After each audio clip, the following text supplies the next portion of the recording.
Today I'm going to show you how I make Spaetzle.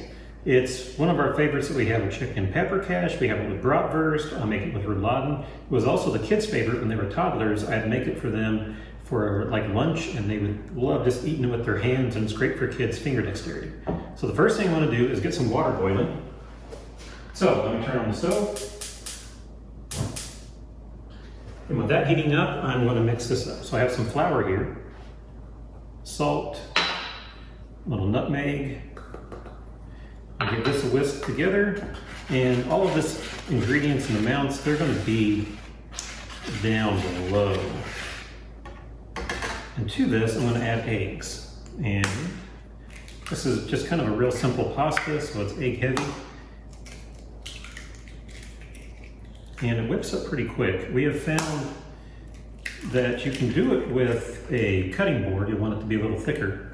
And you can put on a cutting board and scrape off little bits. You can also push it through a colander if your colander has good holes. But by far the easiest way that I prefer to do it is I like to use a Spaetzle maker. And you'll see when I dump it in there why I like to use it, because it's a lot faster. So to this, I'm going to add water, but I'm going to add enough just to get the viscosity and thickness I want. Because you want it to go through the Spaetzle maker easily, or if you're going to put it on a cutting board, you want it a little thicker. If you're going to put it in a colander, you definitely want it pretty loose so it'll fit through there. So I'm going to add probably about 2 1/4 cups of water. But I kind of go by look and feel, because again, you're looking for what's going to drop through the holes in whatever you're pushing it through or scraping it off the pan. All right, so that is looking pretty good. That's about the consistency I want. That will go through the holes in our Spaetzle maker pretty nicely. Give it a little bit more of a stir, just incorporate all the lumps. And I would say this is ready. Let's move over to the stove. Okay, our water is boiling, so let's make it. This is a Spaetzle maker, and this was probably the best $17 I ever spent. Because you dump it batter in here and you shift it back and forth, the Spaetzle batter drops through here, and it fits very nicely on your stove. So, let's dump it in here.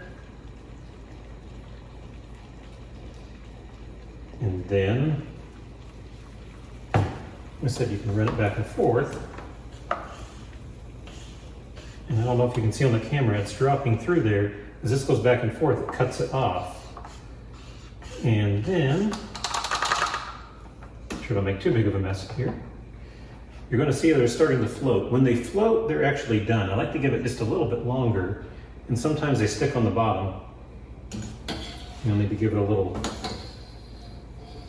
scoop. But I let it sit in here for probably about a minute in the hot water. You're going to notice it goes from a little bit thinner, and then it'll start to puff up. And then when it starts to get a little bit more swollen and puffy, then you know it's ready to pull out. So all I do is I pull it out.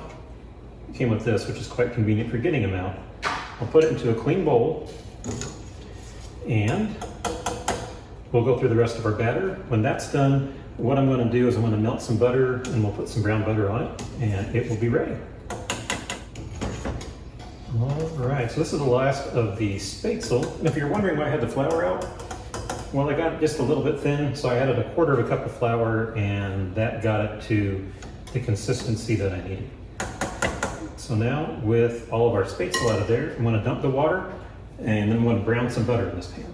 So this is hot. Make sure you have hot waters.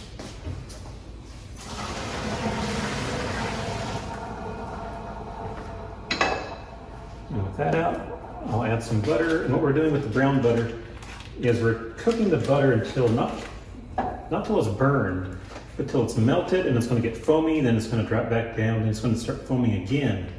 And it's going to turn brown, and it's going to add a real nice kind of a rich, nutty flavor to it, and kind of help the Spaetzle not to stick. So we'll get this browned, and we will toss the Spaetzle in it, and then Spaetzle is ready to eat. Okay, we are almost there. It goes from being this kind of melted to browning very quickly.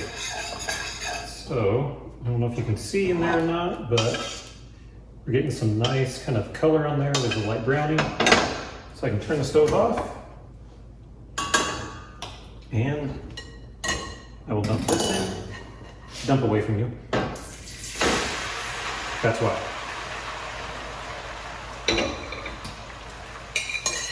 And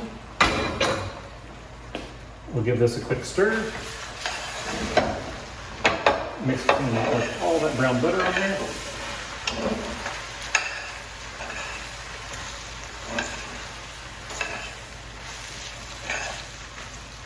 And you can see the pieces that kind of come in contact with it. You've kind of got that little bit of golden brown on there. And this Spaetzle is ready to eat.